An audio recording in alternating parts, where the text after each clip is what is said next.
Hi there, Cancer. Thank you for joining me for your weekly forecast for week commencing the 1st of October. This week is absolutely ram-packed full of different events, but we need to go back to last week in order to frame the start of events in this one. I do feel that there can be continuing to be surprise developments professionally. Demands on your time and responsibilities can seem to come out of the blue, and that can have an impact on your level of serenity and the amount of rest and downtime that you can get. You may find yourself interacting with someone who's not as perceptive as you in terms of working through this, so you may need to be very patient, especially if people are being extremely demanding completely without any notice.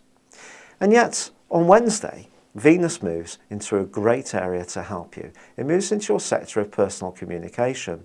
Now, unfortunately, it does go opposite Neptune, so for a few days, there could be some confusion. Someone could get the wrong end of your stick. So even if you mean well and you're being very kindly, someone could think you're being very manipulative and a bit crafty. So it's going to be important to really be absolutely plainly obvious in what you mean, be it personally or at work.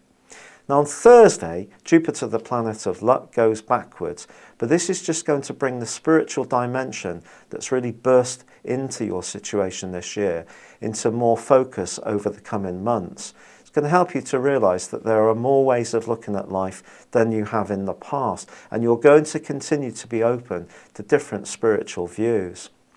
Now then, on Friday, Mercury moves into an absolutely fab location for you. It's bright, it's upbeat, it's outgoing. It moves into its 5th solar house, into your sister water sign of Scorpio.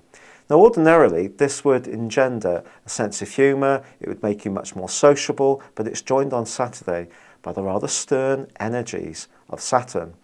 Well, in actual fact, the two have been side by side anyway in the area of your horoscope to do with your family life, your emotions, and also where you live. So if there have been some tense moments there, I do feel that things can start to change, but you've still got to accept that Saturn moving into your 5th house is not necessarily a stroll in the park, and particularly not for romantic relationships.